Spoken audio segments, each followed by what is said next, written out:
Hi guys, Dan Kohan here with Logan Kohn, a YouTuber and real estate investor, to talk to him about his business and his investment journey. Thanks for coming on. I really appreciate it, dude. This is really cool. Didn't you? You originally came to me as you subscribed to my channel, didn't you? And you commented on the video. I think that's how we originally connected.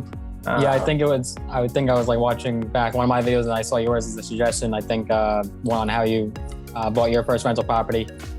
Probably suggestion for my video called "How I Bought My First Rental Property," and I just kind of went from there. That's really cool, dude. I've checked him out, and he's like his journey on how he's built his stuff up is strikingly similar to my own. So it intrigued me. I watched a bunch of videos, but great, man. So just out of curiosity, dude, how old are you, man? Yep, 20, but I'm turning 21 in a couple months. So that's awesome, man.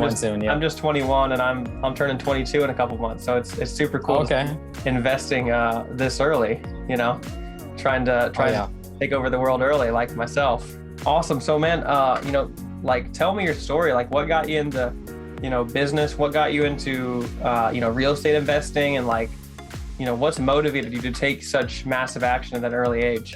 Well, I guess money is just always in the blood. Very early age, pre-teens, like flipping action figures, and then I'm also a magician, so I would stand on the street and do magic for like oncoming people, and make a few dollars there, and I guess just doing something and making money in return just kind of stuck with me for a very, very long time. eBay drop shipping I would do in like middle school and early high school. So money just always was in the blood, making money, how to make it, how to make more, how to scale up, how to grow, how to get more traffic, more business. That's just always something I was always interested in. And I guess around like 10th grade or so, I decided I'm not going to go to college. This is exactly what I want to do. So, I also tried like little stock trading as well, like, middle school, 9th grade, but it's hard to sustain consistent profits. Yes. So I started an online marketing business, essentially, selling products, selling information, like around like 10th grade or 11th grade, and ultimately became very successful with it. Very consistent, much more consistent than anything I'd ever done. Really the most money I'd ever make at that time, just in my short time on earth. And, that was going very well. Definitely decided I'm not going to college, just going to keep doing that. But I was very good with managing it and investing my money and saving it and hoarding every nickel I make. Every penny, I just stored it and was really pretty frugal. Little luxuries here and there, couldn't help it, but pretty frugal all around, and was able to save 90 to 100% of my income. Yeah. And then, post high school, graduated. Of course, the pandemic hit, and that did shake things up a bit. Definitely took a hit with my income. Definitely, probably lost close to like 50% of the income. And that's when I decided I needed to do something, that would take massive action. I had a lot of money saved up, thankfully, just from being so disciplined with it. And that's when I decided to dive right into real estate and start looking at properties, obviously analyzing deals. It had always been something in the back of my mind. Right. Watching hours and hours of courses and videos, and I have books on real estate throughout the years. It was just always, I thought, maybe I'll do it 5-10 years down the road. Who knows, just when I feel like it, I'll do it. But the pandemic was really like the impetus to get started and dive right into it. Yeah, I could see how a blow to your income like that would kind of make you like, how do I insulate my bottom end? That's cool that you say a lot of that stuff, because I'm actually in the e-commerce space. Like I'm my marketing and sales and leadership is kind of my trade right now. And did you have like a drop shipping business or what exactly were you pushing, or what's your business, if you're still doing it, or what exactly? Yeah, so I did some drop shipping on the side when I was, years ago, much younger, but, as just little profits here and there, just eBay drop shipping.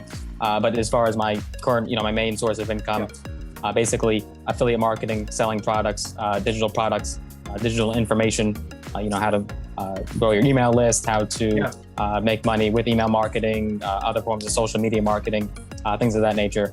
Basically just affiliate marketing, and I have some of my own products as well as that I sell, courses and things like that. That's really cool, dude. That's really cool. I'm curious to see, you say you're like really frugal and stuff like that. That's kind of how I am. I was just always brought up like that, and it just allowed me to, rat hole money until some opportunity like this I could take advantage of. But like, where did you get that mindset? Was it something that your parents instilled upon you, or was it something like where did that come from? This because a lot of people, it seems like, just it's like it seems to be a cultural, just American thing. It's just like spend every nickel you make. You know, for sure. Just all this silliness. You know, a lot of people don't even have 2 nickels to scrape together to even think about investing. Absolutely. Now you see the numbers, and most people can't afford what is like a $400 emergency. I think that is. It's hard to exactly pinpoint. There wasn't necessarily like an abrupt change. It was just always was that, you know, well, first of all, you're not going to make money just saving in the bank. You have to actually invest your money. So, you know, I was always into stocks. Like, I mean, what 12, 13-year-old who saw Wolf of Wall Street, you know, wasn't like, holy shit, I got to do something. Got to take some big action right now. But I guess I was just always into stocks and just thought, you know, I guess being burnt by trying to trade the market kind of led me to do long-term investing. And I just sort of over time said, okay, I have to do a long-term investing plan. And, you know, that was always just going to be the plan. You know, real estate probably wouldn't happen for another 5, 10, 15 years if the pandemic didn't happen. Right. And the plan was just always was, if you make money, put in the stock market, and then, you know, maybe 5, 10 years, depending on how much you make, you know, maybe you'll be a millionaire. I guess, yeah, I mean, I definitely was not brought up rich or anything like that. I guess it was just, that was just the mindset. That is what you have to do in order to create, you know, the life that you want and achieve the freedom that you want. That is just what you have to do. You have no choice, really. Okay, so like originally spurred on probably by needing money to trade stocks, and then it kind of evolved into the, you know, needing money to invest, and then that just kind of from there just went with that, you know, to sum it down. Right. So switching from, well, of course, day trading to swing trading, and then eventually getting into long-term investing. And that's what I've always been doing now, just like the last 2 years, is just consistent long-term. I haven't done a trade or tried to do a trade in, you know, a few years. But at the time I was, you know, of course, trying to gamble. And, you know, you could blow up your accounts and run through all your money pretty quickly doing that.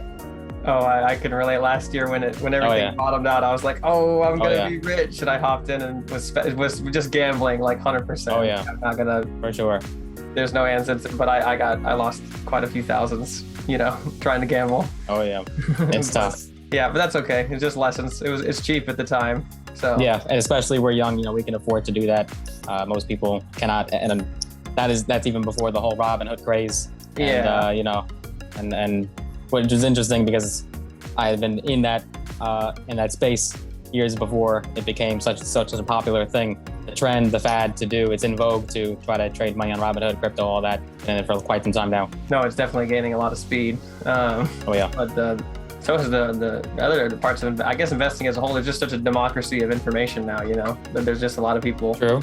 Yep, very much democratized. Everything is so much, the accessibility of all these things is so much easier. But that's cool, man. So what is, you know, what's your, so you're doing your marketing of, you know, affiliate marketing and stuff like that as your main income. Is that like just all through your channel mostly, is your primary traffic mechanism, or do you have other, you know, stuff going on like websites or other traffic sources like that you're leveraging? Well, there's the main income. Then, you know, of course, YouTube does bring in some money. Some months definitely bigger than other months. Sure. But that's definitely also a long-term thing as well. It takes a very long time to build that up unless you do get some. I hate to use the word lucky. I'm not a fan of the word lucky. Yeah. But, you know, unless you get lucky with a viral video, you know, it does take a long time, and you have to be very disciplined with YouTube to build it up into a consistent income. So it's not like I depend on it, but it's nice to have that on the side. Certainly there's dividend income just from holding stocks. There's dividend income and the rental property now, of course. And, you know, I have, throughout the pandemic, I was able to build up like another small little business. It's like actually an Etsy shop where I sell, you know, some items and then some eBay dropshipping on the side. So those are the smallest. And then, of course, magic, of course, I'm a magician as well. So I don't depend on that income, but, you know, it is another income source. Yeah, that's a wide diversity. You got the entrepreneur bug in you for sure. So cool. So with the coming back to the investing, like, you know, obviously, you know, you're sold on real estate investing. Like, when did you like originally start, you know, looking for properties, and like what was your strategy? Like, another thing is I noticed that I think you live in Long Island or Manhattan or something like that. Long Island, yeah, Nassau County. Long Island, yeah. So like, how did you, you know? I know that a lot of people I talk to, you know, they're like, oh my gosh, I live in, you know, LA or New York or whatever. Yeah. Like, you can't get any return here, you know? So like, what was your strategy knowing that and getting into real estate? You know, what was your strategy with your investing with all those, you know, barriers? You know, probably if you asked me like probably like over a year ago, I probably would have said, okay, I'll buy a house and live in it and just kind of hold it that might have been my strategy. But then I really started to realize, after really diving into it and reading endless information, whether it be YouTube and groups, forums, there's endless information. I really started to realize that, like the Grant Cardone, dogma is rent where you live and buy everything else that you don't live in. And I really started to see that, and really started to see the potential of cash flow, and of course, all the other benefits of real estate: mortgage pay down, appreciation, tax benefits. And so certainly difficult being in Long Island. Obviously, I could, if I wanted to, I could probably buy something out of state, like in Ohio, Pennsylvania, much cheaper, do a private manager, but it just wasn't realistic. And I don't even drive. I don't even have a license or a permit, so it just wasn't anything realistic for me. And so I started to see, like in Suffolk County, which is the county right next to Nassau, that it was certainly a little bit easier to get into. Definitely, I had the money and the resources, the wherewithal to actually buy something. But you want to get the maximum cash flow. If you're gonna put that much money down, why not get an even better return, less down, more return? So in Suffolk County, it's a little bit better. Definitely easier for someone to get into it. And so it's about like an hour and a half away from me, depending on the location. And I started to see that there's certainly some potential in some areas of Suffolk where they're lower income. They're not necessarily bad areas. Like, it's not like they have high crime. It's not like a very dangerous area. It's just that lower income. That's just kind of the life that the people live in that area. Lower income, not necessarily high crime, but a little bit of a higher poverty rate than you want. Not as low of a poverty rate in Nassau County, but definitely easier to get into. So I guess the original plan was going to be to buy something near me, make like a few $100s in cash flow. I decided to go to Suffolk and buy something. So eventually, after a few offers sent out and looking at some properties, I did finally get something, an offer accepted. And that, it's a cash flowing property. And that's, as long as the numbers work, the numbers really don't lie. As long as you really do your due diligence, as long as the numbers are working and cash flowing for you, it's a good deal. So that's the first property. And then right now I'm under contract my second one, which actually is in Nassau County. Not as high of a return percentage wise, but still a pretty good deal because it's a duplex. So, if you divide the property into two different units, and then it starts to work out pretty well, probably. Not terrible. Yeah, that's good, getting something in New York for sure. Not too far away. I mean, you want to, seems like you can't, like you said, invest out of state, but I try to keep my stuff like as close as possible, just for logistics. But what you have, I think another thing that I've heard is a common issue is your financing, like especially with yourself. It doesn't appear that you have like a W-2 job or anything like that. You're just you have all these different incomes, different businesses and stuff like that, and it can be a bit more difficult to qualify for financing. How did you get financing on your first and then I guess second deal? Well, and it's tough in New York because the taxes are so high. So that's certainly something to consider. And before we touch into that, it also is unfortunate with New York is that, and I've exhausted all options, it's really, really hard to find. It's very difficult to unlock your equity on an investment property in the state of New York. The no credit union will do it. It's very, very hard to get a HELOC or refinance on your investment property. But I was able to find actually TD Bank. TD Bank does do, their terms are 75% LTV, but you have to own the property for 1 year. You have to, you have to have been holding it for 1 year. So like the one I currently own, I have to wait until June of 2022 in order to even unlock that equity. So any New York viewers, TD Bank, or I think PNC Bank might also do the same terms as TD Bank as well, but no credit union will do it. Very hard in New York. Now, so as far as self-employment and getting qualified, that is certainly something that you have to think about as far as how much you want to show in income, how much you want to pay in taxes, and is it actually worth it to do that? So you could do a DSCR loan, where it's a no income check.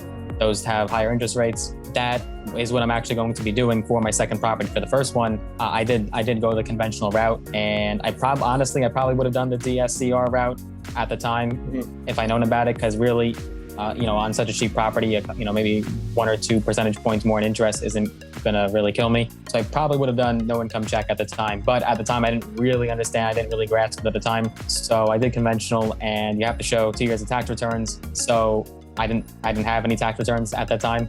So basically, I had to lay out a lot of money. Basically, I did at the time 2 years of tax returns at once, paid all the tax, state in New York is very high, federal and state income taxes on 1031, no, not 1031. What is it? For self-employed. Schedule C. C or Schedule E, I think it. No, it's Schedule. Yeah, I think you're right. It's Schedule C. It's a business. Yeah, that's what it is.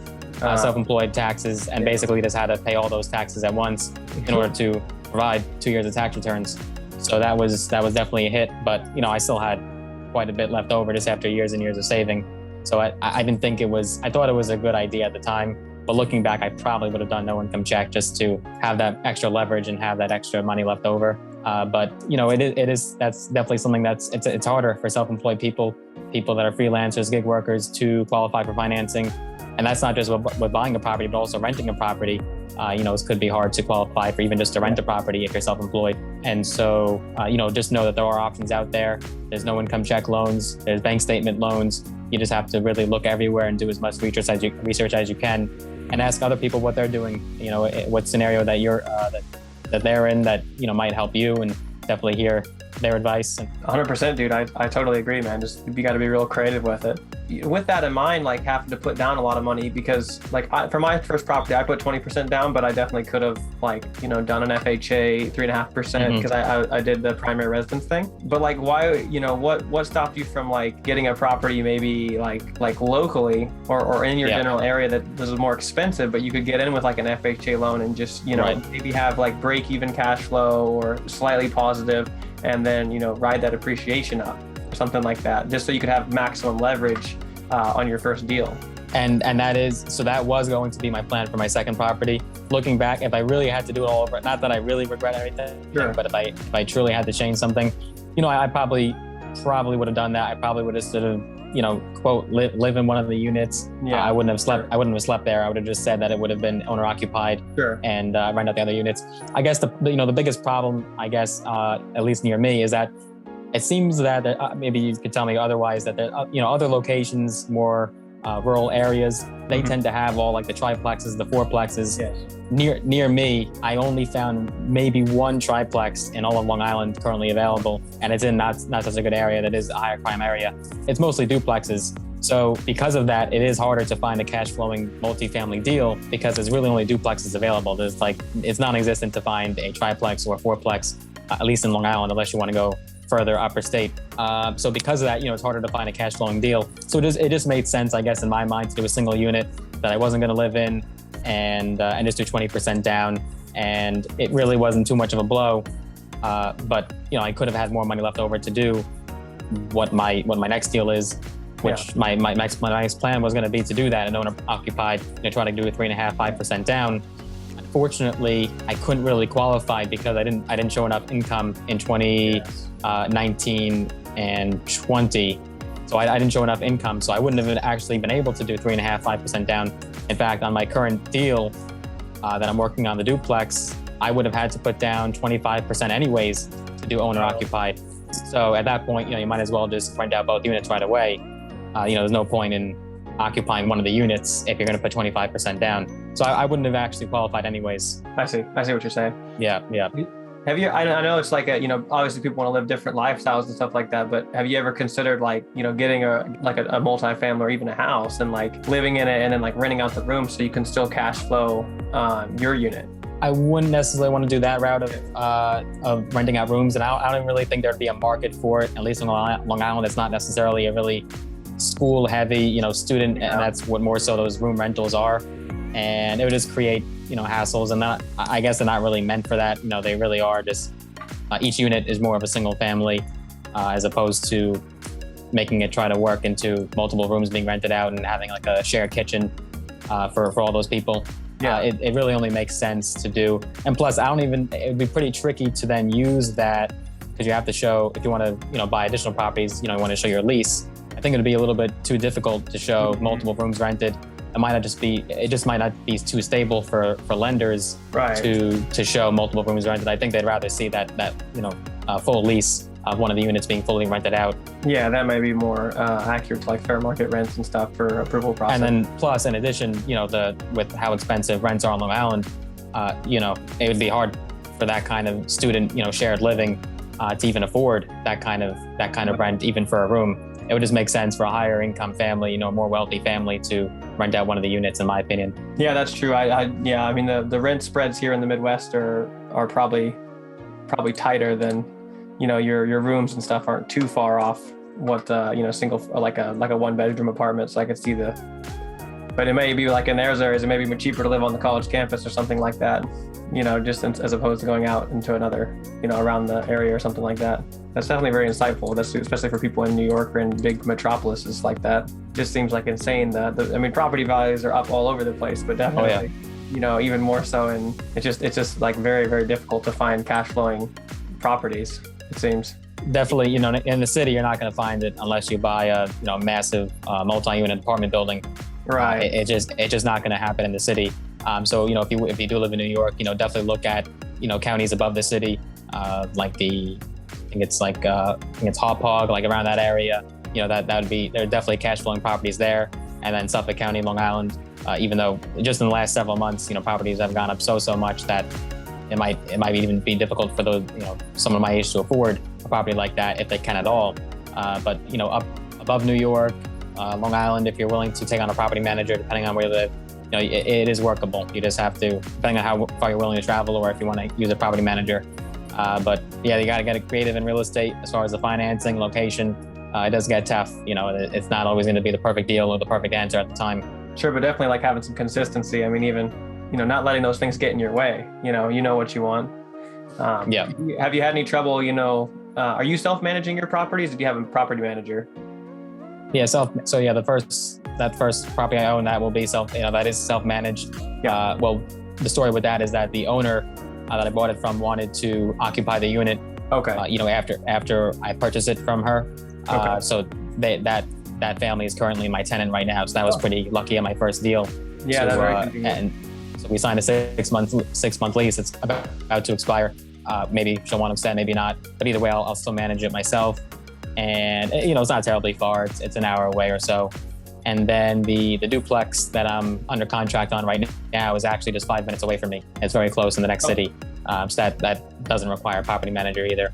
Yeah, absolutely. I manage my own stuff, and it's, you'll save a lot more money, but you can, especially this early in the game, I'm very interested in learning the business. I want to figure out how to do it. So in the future, when I get somebody, I know if they're doing it right or wrong. But have you had any trouble, like getting, just not having a vehicle or anything, or finding contractors and stuff to work on things, or, just being that far away? Had any issues there?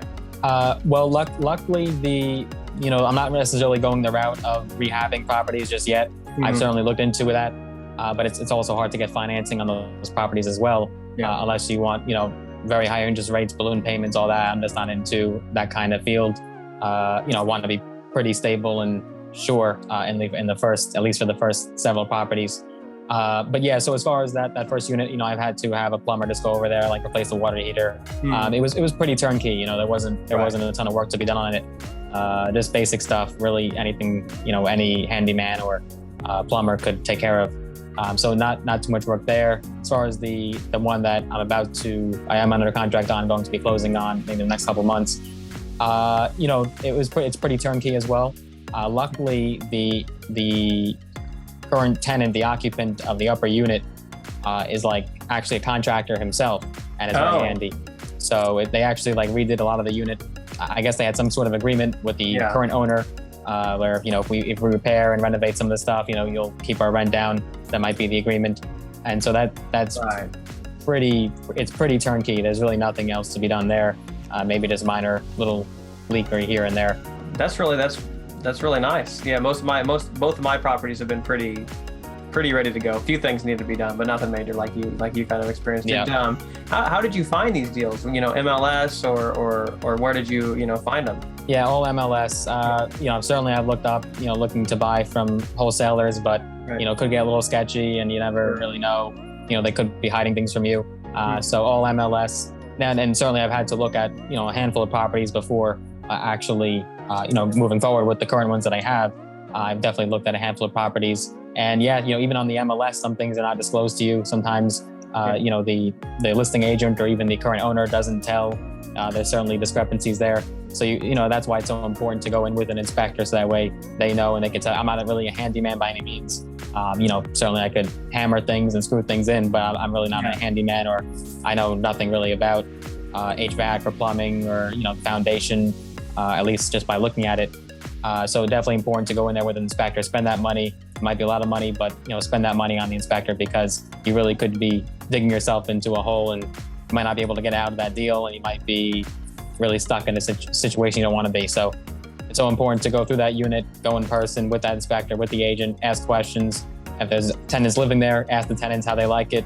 How's the current owner? Is there anything that needs to be fixed? Anything that needs to be done? Definitely do your due diligence. Yeah, it seems like if you just doing your due diligence and screening everything right will eliminate 99% of your problems on the back end. Just spending that $500 to get an inspection is definitely worth it a lot more than the unexpected cracks in the foundation and everything that come up later once you already own it. Well, that's awesome, man. What is your long-term goals with your real estate investing? Do you just kind of want to have a few units, or do you want to go for the moon, or what's your strategy there? Definitely try to go for as many units as possible. It might not happen on Long Island, it might happen out of state, depending on what's available at the time and the kind of financing that I can do and whatever reserves I have. But definitely shoot for the moon, as many units as possible. Grant Cardone level, right? 100%, man. Build the empire. Oh yeah. 10x, baby. Trying to get 1,000 units by that's my goal, dude. Let's do it. Well, depending on the cash flow, I like to set on 100. I'm cash flowing now. I could set on 100 units, but I know definitely as many as possible. And that might mean selling some of my current properties that I have within the next few years, and scaling up into larger, ideally, an apartment building, something of that nature. And it really isn't as hard as some people might think. Originally, 10 years ago, I was a little kid. I was buying a house. That's the most insane thing I've ever heard. I never even thought it'd be possible in a trillion years to ever buy a house. It was just so intimidating as a little kid. But it really isn't terribly different. It's the same numbers. You're really looking at the same PITI, principal, interest, tax, insurance. You're looking at the management. It's just more units. It really is, but it's really the same numbers. And as long as the numbers work, and as long as you could work up to that goal, it is truly possible. Oh, 100%. I remember the first one that I bought, my duplex, was definitely not like a nail biting experience, but anything you do the first time, it's there's just a lot of tension. Upon the uncertainty. But man, my second property that I bought this summer, man, I was just I didn't even blink. It was just I knew it was going to work, and I just knew everything about it, and I just this wasn't even a stress on my mind, But yeah, man, just to finish off, what would be one thing that you would tell, your older self or your younger self, or, somebody that was just getting into real estate, what would you give them as one piece of advice? Well, I probably would have started younger, but I don't even think I could have started younger, because building up your credit scores is so important. I got my first credit card at 18 and started building credit right away. So I probably, I guess my only regret is not starting sooner, but I don't think I could have even started sooner. Definitely, especially for someone young like us, build up your credit.